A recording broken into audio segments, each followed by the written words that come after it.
Hello everyone, and welcome to our lesson on 6.6, which is about inequalities in two triangles. Our last lesson was inequalities in one triangle, where we compared the sides and angles to each other. Now we're going to do that, but we're going to do it across two triangles. Our warm-up question today was if you could add any feature to your dream home, what would it be? Mine would be one of those secret passageways behind a bookshelf. Love books, and I just think that'd be really cool. All right, so the Hinge theorem states. The Hinge theorem states that if you have two sides of a triangle that are congruent to two sides of another triangle, so let's mark that first. AB is congruent to DE, those marks. AC is congruent to DF. Okay, so we've got two sides of one triangle congruent to two sides of another triangle, but the included angle of the first triangle, angle A, is larger than the included angle of the second triangle.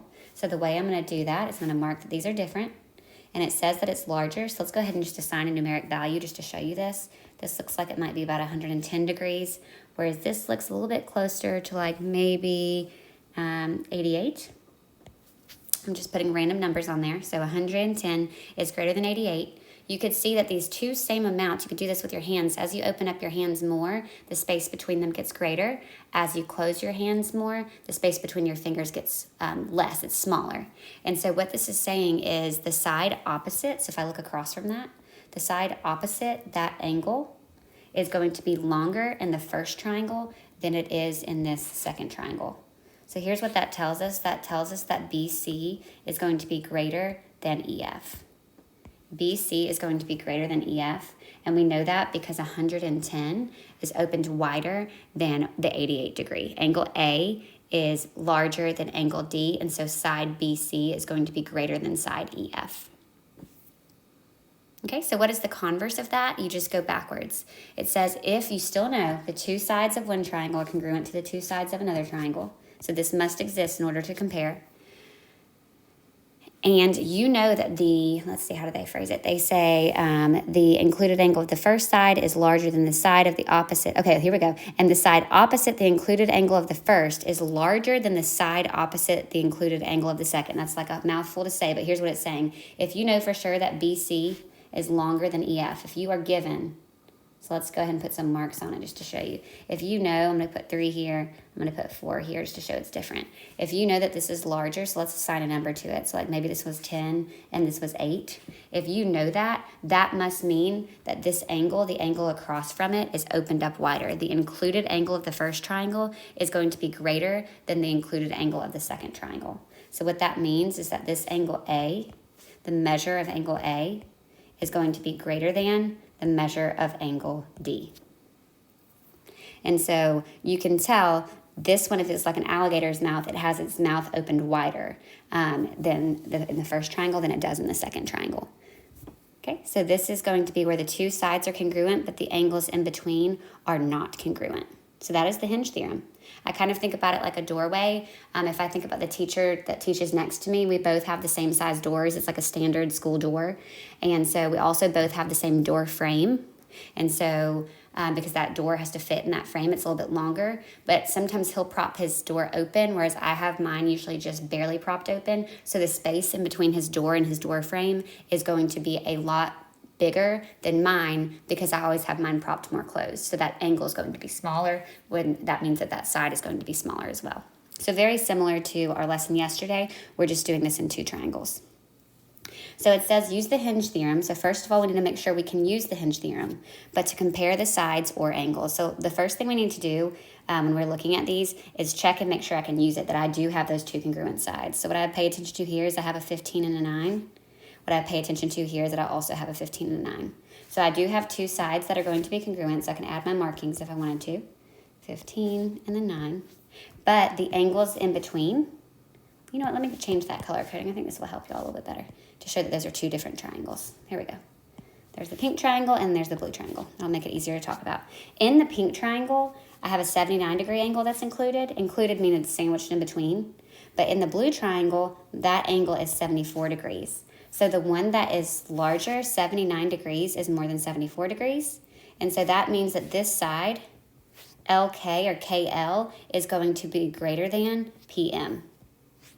KL is going to be greater than PM because this is 79 degrees, whereas this one only opens up 74 degrees. So this side PM is going to be less than KL.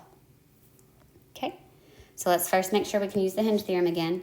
I have a 24 and I have a 24 in the other triangle. And then these are actually overlapped at a side. Remember from previous lessons that this is the reflexive property. They would both overlap right here in the middle. And so that's the reflexive property. And so I can add a marking there to show, hey, those are also congruent to each other. And so now I can use the Hinge theorem. The Hinge theorem states that when I look at this, I have a 59 degree included angle here, but a 65 included angle here. And so that must mean that if I go and I look at the 65 degree angle, the side across from that is going to be longer than the side across from the 59 degree angle. So that must mean that CB, side CB, is going to be greater than side AD. Side BC is going to be greater than AD. Okay, let's look at the next one. Let's keep color coding. These are broken apart, so I know I'm not going to be using the reflexive property here. I've got 16 and 25 in the blue triangle. I also have 16 and 25 in the pink triangle. So let's compare the included angles, angle D and angle H, which is kind of what they're doing here. That's angle GHI, still that yellow angle, and angle FDE, which is still that yellow angle. So how do they compare? So this is actually the converse.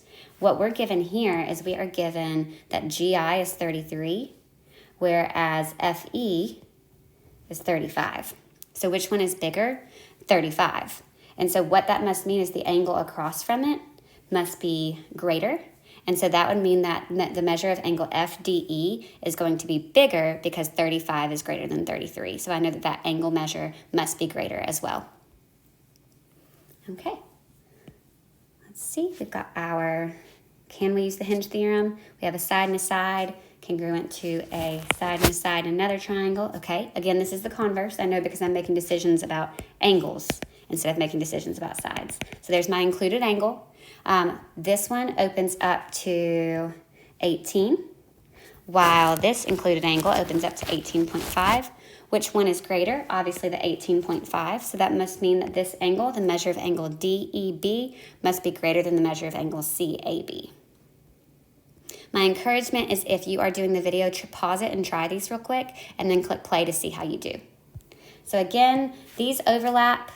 So let's see. I want to use, this has a side marked congruent to this side, but again, this is going to be the reflexive property. So I've got this side and this side are going to be the same as this side and this side. And so I get to use the reflexive property to mark that in the picture.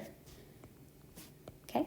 And then the included angles sit between those sides. So let me highlight that. Here's an included angle that's 32. Here's an included angle that's 28. So which one is larger? It's usually easier for me to look at the larger amount. The larger one is going to be the 32. So the side that falls across from that, DC, this side right here, must be greater than BC, the side that lies across from this one, because we know that 32 is greater than 28. So that crocodile would have its mouth open a little bit more, and so the distance between its teeth would be greater. Okay. All right. We have 7 and overlap at QS. Again, this is going to be an overlap, so this is the reflexive property. So I get to add my congruence marks here. So I do have two sides of one triangle congruent to two sides of another triangle. So I get to compare their included angles. One opens to 5.3, one opens to 5.1. So which angle must be larger? The angle across from the larger side, which is going to be angle PQS. PQS would have to be greater because 5.3 is greater than 5.1. So this star angle would have to be a little bit bigger, not much. You can tell because these values are so close, but it's going to be a little bit bigger than the measure of angle RQS. Okay, it looks like I have another reflexive property here. I've got 6. Okay, 6, and then let's see, 6, and this is a reflexive property, and then 6, and then the reflexive property. These overlap right here in the middle, so I do have two sides of one triangle congruent to two sides of the other, so I am allowed to use the Hinge theorem to make decisions about the third side. Okay, let's see. So what does that mean? That means that this third side that lies across from the 53-degree angle, how does that relate to the side that lies across from the 57-degree angle? 57 is greater than 53, so that must mean that NM is going to be greater than KL. This third side is going to be greater than KL in the picture because 57 is greater. Okay, this is our last one like this. We have a side of 12 and then the reflexive property, and then a side of 12 and then the reflexive property. So I'm going to add those marks just to remind you where those come from. And so we're going to be looking at our included angle. Why do I highlight those and mark those up every time? Because that helps me find my included angle, and that helps me pay attention. There's a lot of numbers in this picture. There's a lot of letters in this picture. That helps me pay attention and kind of narrow in on the Hinge theorem. We're trying to make decisions about these two angles, the included angles, based on what they open up to. So this one opens up to 9, whereas this one opens up to 10. So obviously that side length is longer, which means that that angle is going to be greater in this one. Angle EGF is going to be greater.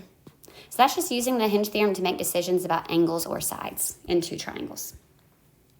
The only other thing we're going to look at today is determining the range of possible values for x whenever we're looking at two triangles. And so this is going to be 2 parts. I'll probably do 2 of these and then just set up the others and put the answers because this does take a little bit longer. But we're going to look at this and determine a range of possible values. So let's do the same thing. Let's color code it how we did before. So blue and blue, and then pink and pink. So I can, in fact, use the Hinge theorem because I've got 2 sides of one triangle congruent to 2 sides of another triangle. So we're going to be making decisions about these included angles right here. So one of them is 45 and one of them is 6z minus 3. So our goal here is to write an inequality based on the fact that this one opens to 25, but this one only opens to 24. So which one is greater? 25. So what does that mean about this angle right here? That angle is going to be greater than, 45 is going to be greater than 6z minus 3. But we also have to remember that in order for this to be an angle, if this is smaller, this dot angle is smaller. I'm going to put a little dot there. In order for that dot angle to be an angle, it actually has to open up more than 0 degrees. So we're going to do 2 things. We're going to make sure it's less than 45, but we're also going to make sure that it's greater than 0, because if that's equal to 0, that does not create an angle of a triangle, and thus we could not use the Hinge theorem. So we're going to work this in 2 parts. We're going to add 3 to both sides, and so 48 is greater than 6z.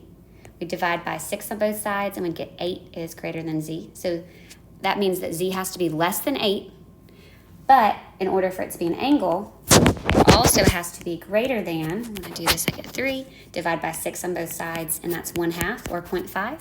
So the range of values for z, remember we like to put this together, the range of values for z is going to be greater than 1/2, and it has to be smaller than 8. So if z was anything outside of that range, here we go. Oh, goodness, that's the wrong thing, y'all. I'm so sorry. If z was anything outside of this range, then this would not work. So z and 8. So when we're looking at this, we want z to be greater than 1/2, but smaller than 8. Okay, let's do that again. Let's do that with this problem right here. Let's check and see, can we use the Hinge theorem? So these triangles are separated, so I'm not going to have to use the reflexive property. And we're going to make decisions about the angles, the included angle. I'm going to go ahead and write myself a note, because if not, I miss this every time, that this is a 90-degree angle. And so we're making comparisons. So this one opens up, that very first triangle opens up to 7, while that second triangle opens up to 9. So which one is greater? The 9, which means that 90, that angle, is going to be greater than 3x plus 18. This dot angle right here. So the 90 has to be greater than 3x plus 18. But remember, we also have to say, so I'm going to say, and that dot angle, 3x plus 18, for it to be an angle, has to be greater than 0. So again, I'm just going to solve this. I'm going to subtract 18 from both sides. I get 72 is greater than 3x. So I know that I'm going to get x is going to be less than 24. X is less than 24. Okay. But I also have to remember that for this to be an angle, I'm going to subtract 18 from both sides. I get negative 18. Divide by 3 on both sides, I get negative 6. So x is going to have to be less than negative 6. So x is going to have to be bigger than negative 6, but smaller than 24. That's my range of values. So I will set these last 2 up for you, and then I'll put the answer. That is really the hardest part. Y'all have gotten pretty good at doing the algebra work. If not, you can watch some of my other algebra videos to get some help. But these last two we're just simply going to set up. This is going to be a reflexive property problem, so we do get to add that side right here. And so I'm comparing angles right here and here. I kind of wrote all over that one, so I'm going to darken this and make that 60. Gosh, you still can't see that. 60. Okay, I'm just going to do this, 60. And so I'm comparing 60 and 5x minus 20. This one opens to 15, while this one only opens to 10. I'm a creature of habit, so I like to say, okay, that means that 60, this star angle, is going to be greater than 5x minus 20, this dot angle. But remember that this dot angle, 5x minus 20, also has to be greater than 0. So remember, that is a two-part inequality. And so when you solve this one, you can try this on your own. You end up getting that x is greater than 4, but less than 16. That's my range of values. And then this last one, again, side, side. It's congruent to a side and a side. I'm going to write myself a note that this is, in fact, 90. And so I'm going to be making comparisons between this angle, 90, and then this angle, 4x minus 8. So I get to use the Hinge theorem. I get to go across and say, okay, well, which side is longer? This one opens up more. It's at 10. So I know that 90 is going to be greater than 4x minus 8. So I'm going to put a star there. That is greater than this dot angle. But in order for that dot angle to exist, then 4x minus 8 also has to be greater than 0. And so if you solve this one, you end up getting that x is greater than 2, but less than 24.5. So I hope that helps. That's the Hinge theorem and making inequalities in two triangles. And so your assignment is going to be on the back. This is your 6.6 homework. So try those problems and we will check them in class.